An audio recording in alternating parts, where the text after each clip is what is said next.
shell of pretense by which the comsimps have promoted us into this growing war in Vietnam is so transparent and so flimsy that it would collapse under even a modicum of common sense.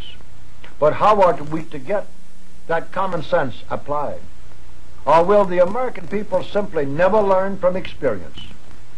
Finally, we come to the $64 question about Vietnam. What are we fighting for? What are we trying to accomplish? What are our goals? What is our real purpose? Nobody knows. Or at least, nobody in the administration is willing to say.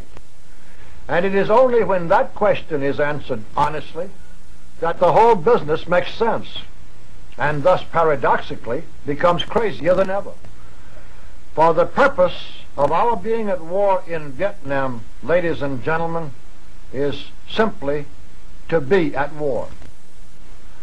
The ages-old advice to rulers was phrased by Shakespeare as follows: "Be it thy course to busy, giddy minds with foreign quarrels."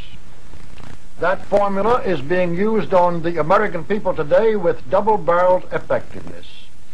For the objective is not simply to distract the attention of gullible minds from the steady advance of state socialism and government regimentation at home, although this it certainly does, but the more sinister, though parallel purpose, is to use the very fact of our being at war as an excuse and a means of speeding up that advance, of gradually completing the transition into state socialism, and of converting the increasing and tightening regimentation into the framework of a totalitarian police state.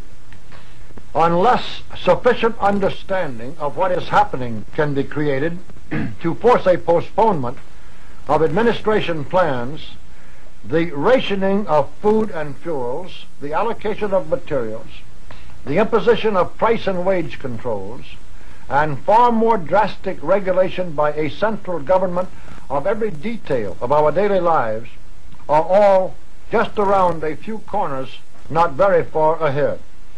And the fact that we are at war is to be the excuse and the means for suppressing all opposition to such policies, for brutally tightening the arbitrary enforcement of government regulations, for making all opposition to government policies synonymous with treason, for ruthlessly liquidating all resistance, and for irresistibly fastening the shackles of the police state around the bodies and over the lives of all the American people.